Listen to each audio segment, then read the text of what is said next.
Good morning all of you. जय हिंद जय भारत। मैं के आर बुनकर, जीव विज्ञान का एक शिक्षक। आज हम निषेचन के बारे में चर्चा करेंगे। इससे पहले लैंगिक जनन और अलैंगिक जनन के बारे में अपन चर्चा कर चुके हैं। आज जीव विज्ञान का अच्छा टॉपिक है, इम्पोर्टेंट टॉपिक है 10th 12th और रीट की दृष्टि से, जिसकी चर्चा करेंगे।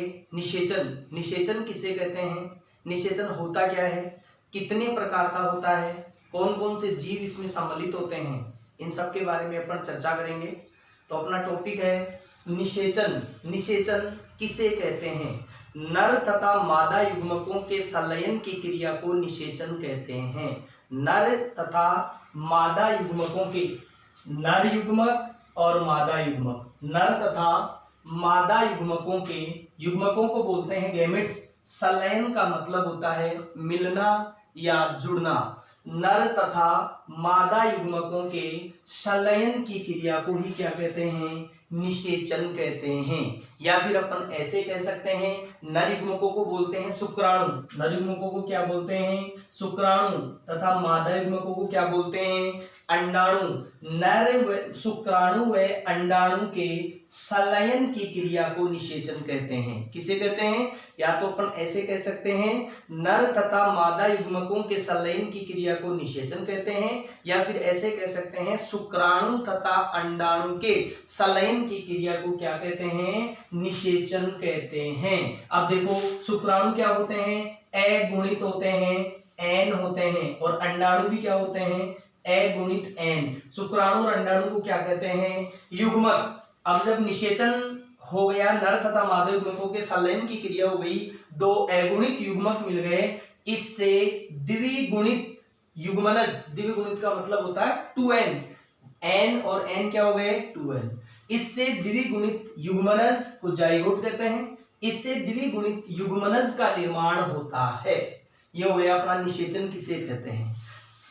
नर तथा मादा युग्मकों के संलयन की क्रिया को निषेचन कहते हैं, या फिर शुक्राणु तथा अंडाणु के संलयन की क्रिया को निषेचन कहते हैं। इससे द्विगुणित युग्मनज का क्या होता है? निर्माण। अब निषेचन के प्रकार पढ़ेंगे। निषेचन मुख्यतः दो प्रकार का होता है। एक होता है बाह्य निषेचन, जिसे कहते हैं एक्सटर्नल फर्टिलाइजेशन, और एक होता है आंतरिक निषेचन, जिसे कहते हैं इंटरनल फर्टिलाइजेशन। तो दोनों में अंतर समझ लेते हैं। पहले डेफिनेशन बता देता हूं।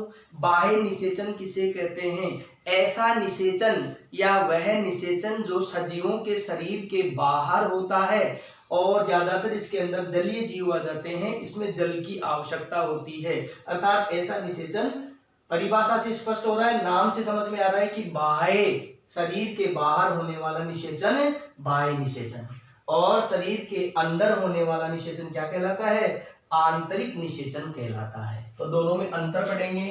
पहला, बाह्य निषेचन, यह शरीर के बाहर होता है। यह निषेचन कहाँ होता है? शरीर के बाहर। यह शरीर के बाहर होता है। यह निषेचन कहाँ होता है? शरीर के बाहर होता है।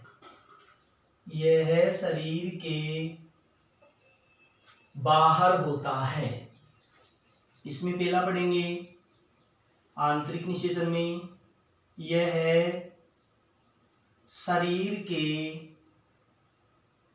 अंदर होता है। ये कहाँ होता है स्टूडेंट्स? शरीर के अंदर। यह शरीर के अंदर होता है। अब इसमें दूसरा पढ़ेंगे। पहला हो गया बाह्य निषेचन, ये शरीर के बाहर होता है, ये शरीर के कहाँ होता है? अंदर। अब देखो, जब ये शरीर के बाहर होगा तो इसको माध्यम की आवश्यकता होगी, और उसको माध्यम की आवश्यकता नहीं होती है। इसको, तो इसमें दूसरा अपन पढ़ेंगे, इसको जलीय माध्यम की आवश्यकता होती है। इसको जलीय माध्यम, या अपन कह सकते हैं माध्यम की आवश्यकता होती है। इसको जलीय माध्यम की आवश्यकता होती है। इसको जलीय माध्यम की आवश्यकता होती है। इसको जलीय माध्यम की आवश्यकता होती है। दूसरा पढ़ेंगे आंतरिक निषेचन में इसको माध्यम की आवश्यकता नहीं होती है भाई, तो आंतरिक निषेचन में क्या लिखेंगे, इसको माध्यम की आवश्यकता नहीं होती है। इसको माध्यम की आवश्यकता नहीं होती है।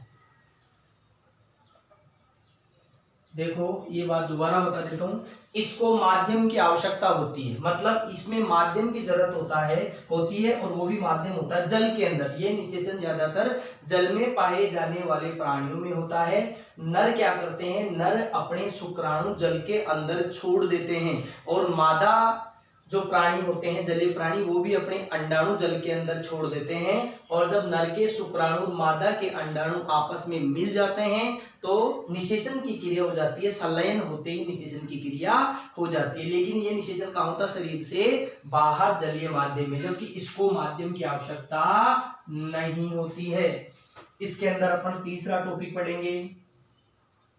ये तो हो गया इसको जलीय माध्यम की आवश्यकता है, इसको माध्यम की आवश्यकता नहीं होती है। अब जो इसका तीसरा टॉपिक है, तीसरे टॉपिक के अंदर अपन पढ़ेंगे कि इसके जो नर और मादा युग्मक होते हैं वो अधिक संख्या में उत्पन्न होते हैं। इसके या इसमें लिख देते हैं अपन, इसमें नर व मादा युग्मक, इसमें नर व मादा युग्मक अत्यधिक, मतलब बहुत ही ज्यादा, इसमें नर व मादा युग्मक अत्यधिक संख्या में उत्पन्न होते हैं। इसमें नर व मादा युग्मक अत्यधिक संख्या में उत्पन्न होते हैं और इसमें नर युग्मक, इसमें नर युग्मक, युग्मक का मतलब गेमीट, इसमें नर युग्मक अधिक व मादा, नर युग्मक अधिक व मादा युग्मक कम संख्या में उत्पन्न होते हैं। नर युग्मक तो अधिक संख्या में और मादा युग्मक कम संख्या में उत्पन्न होते हैं।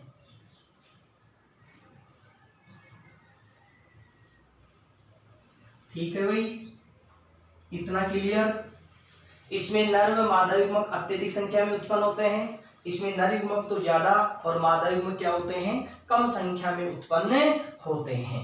अब इसका अगला अपन लिखेंगे चौथा, इसमें लार्वा अवस्था पाई जाती है। इसमें कौन सी अवस्था पाई जाती है, लार्वा, इसमें लार्वा अवस्था पाई जाती है। किसमें, बाह्य निषेचन में, सॉरी, किसमें, बाह्य निषेचन में इसमें लार्वा अवस्था पाई जाती है। और इसका चौथा होगा, इसमें लार्वे के बारे में भी मैं बता देता हूं, लार्वा क्या होता है। इसमें लार्वा अवस्था नहीं पाई जाती है, इसमें लार्वा अवस्था नहीं पाई जाती है। देखो लार्वा क्या होता है, जब नर तथा मादा युग्मक मिल जाते हैं, मिलने के बाद में अंडे का निर्माण हो जाता है। तो जैसे ही अंडे का निर्माण होता है, अंडे से छोटी छोटी इल्ली नुमा डिंबक संरचनाएं निकलती है, जिनमें उछलने की कूदने की क्षमता पाई जाती है। ये भ्रूण से पहले की संरचना होती है, इसे क्या कहते हैं, लार्वा। जैसे मेंढक का लार्वा होता है टेडपोल, है ना, जो उछल सकता है, कूद सकता है, जबकि जो आंतरिक निषेचन होता है इसमें लार्वावस्था नहीं पाई जाती। निषेचन के बाद में सीधे ही भ्रूण से बच्चे का जन्म होता है। अब इसके अंदर अगला टॉपिक अपन पढ़ेंगे कि पांचवा जो टॉपिक होगा वो टॉपिक ये होगा कि इसके अंदर जो शुक्राणु और अंडाणु छोड़े जाते हैं वो बाहर कहाँ छोड़े जाते हैं, जल में छोड़े जाते हैं। इसमें नर व मादा युग्मक, इसमें नर व मादा युग्मक जल में छोड़े जाते हैं, जल में छोड़े जाते हैं। इसमें नर और मादा युग्मक मतलब नर के तो शुक्राणु और मादा के अंडाणु कहाँ छोड़े जाते हैं, जल में छोड़े जाते हैं। जबकि इसमें क्या होता है कि नर के जो शुक्राणु होते हैं या नर युग्मक होते हैं वो कहाँ छोड़े जाते हैं, मादा के शरीर में। इसमें नर युग्मक, इसमें नर युग्मक मादा के शरीर वो बाहर छोड़े जाते थे, इसमें नर युग्मक मादा के शरीर में छोड़े जाते हैं। नर युग्मक कहाँ छोड़े जाते हैं भाई, मादा के शरीर में। इसीलिए इसे क्या कहते हैं अपन, आंतरिक निषेचन कहते हैं। और इसे बाह्य निषेचन इसलिए कहते हैं क्योंकि इसमें नर और मादा युग्मक कहाँ छोड़े जाते हैं, बाहर जलीय माध्यम में छोड़े जाते हैं। अब एक अंतर और कर लेते हैं, याद अपन लिख लेते हैं कि इससे जो उत्पन्न संतति होती है वो सुरक्षित कम होती है और अत्यधिक मात्रा में संतति उत्पन्न होती है, कम मात्रा में संतति उत्पन्न होती है। लिख ही लेते हैं, इसमें अत्यधिक मात्रा में, इसमें अत्यधिक मतलब बहुत ज्यादा, इसमें अत्यधिक मात्रा में संतति, इसमें अत्यधिक मात्रा में संतति उत्पन्न होती है। बहुत ही ज्यादा मात्रा में बच्चे इसमें उत्पन्न होते हैं, इसमें अत्यधिक मात्रा में संतति उत्पन्न होती है और इसमें कम मात्रा में बच्चे उत्पन्न होते हैं। इसमें कम मात्रा में, इसमें कम मात्रा में संतति उत्पन्न होती है, इसमें कम मात्रा में संतति उत्पन्न होती है। अब देखो एक लास्ट अंतर और बता देता हूं, इससे उत्पन्न संतति है वो कम सुरक्षित होती है, फिर दोनों में समझा दूंगा मैं अंतरों में। इसमें या इससे, ऐसे लिख लो, इससे उत्पन्न संतति, इससे उत्पन्न संतति कम सुरक्षित होती है। इससे उत्पन्न संतति क्या होती है भाई, कम सुरक्षित होती है। क्यों होती है अभी बता देता हूं मैं। इससे उत्पन्न संतति कम सुरक्षित होती है और इससे, किसमें, आंतरिक निषेचन में, इससे उत्पन्न संतति अधिक सुरक्षित होती है। अधिक सुरक्षित या अधिक विकसित भी कह सकते हैं। इससे उत्पन्न संतति अधिक सुरक्षित व विकसित, ऐसे भी लिख सकते हैं, कोई दिक्कत नहीं है। अधिक सुरक्षित व विकसित होती है। अधिक सुरक्षित भी होगी और बाह्य निषेचन से अधिक क्या होगी, विकसित होती है। अधिक सुरक्षित और अधिक क्या होती है भाई, विकसित होती है। अब देखो मैं इसमें ये बता देता हूं, इसमें अत्यधिक मात्रा में संतति उत्पन्न होती है। इसका कारण यह है कि अधिक मात्रा में संतति उत्पन्न होती है बाह्य निषेचन में। क्यों? क्योंकि नर के द्वारा और मादा के द्वारा बहुत सारे क्या छोड़े जाते हैं, अंडाणु और शुक्राणु छोड़े जाते हैं। तो संतति बहुत ज्यादा मात्रा में उत्पन्न होती है, क्योंकि ये बाहरी माध्यम में संलयन करते हैं। तो बहुत सारे कीट, समुद्र में रहने वाले जानवर या कीट ऐसे होते हैं जो इनके छोटे छोटे अंडाणु शुक्राणु को क्या कर जाते हैं, खा जाते हैं, जिससे इनमें संतति ज्यादा उत्पन्न होती है। कम संतति होगी उनको खा जाएंगे तो नई संतति का निर्माण नहीं होगा, जबकि इसमें कम मात्रा में संतति उत्पन्न होती है। ये इससे उत्पन्न संतति कम सुरक्षित होती है, क्योंकि इनमें बाहर निषेचन होता है, बाहरी बच्चे का निर्माण होता है, अंडा भी इनका क्या रहता है, बाहरी रहता है। तो संतति कम सुरक्षित, बाहरी जानवर इनका क्या कर जाते हैं, भक्षण कर लेते हैं भोजन के रूप में, और इससे उत्पन्न संतति अत्यधिक सुरक्षित और क्या होती है, विकसित होती है।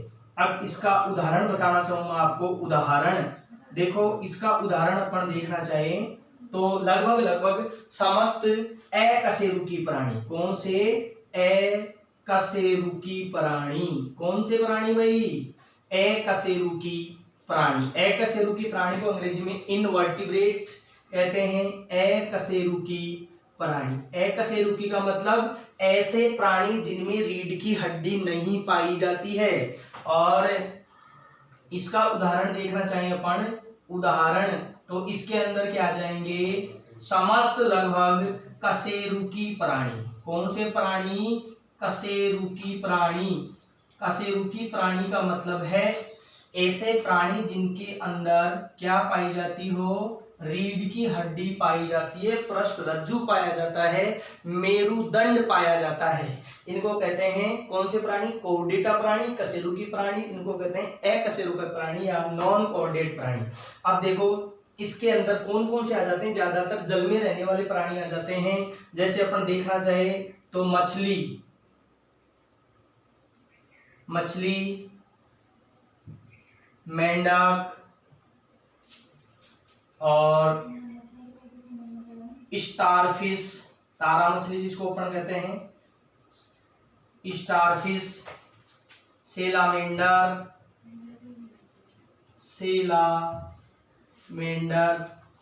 आदि। ये किस में आ जाते हैं?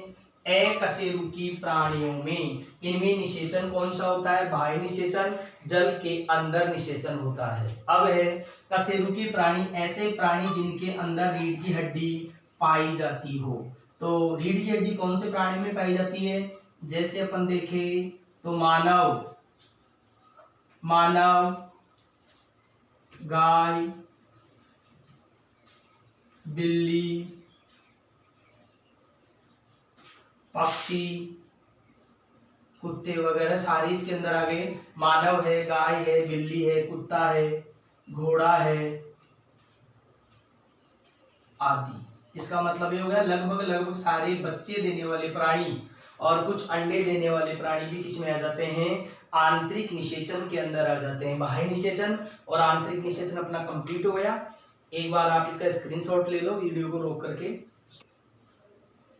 वीडियो अगर पसंद आया हो तो लाइक, कमेंट, शेयर और सब्सक्राइब जरूर करें। जय हिंद, जय भारत।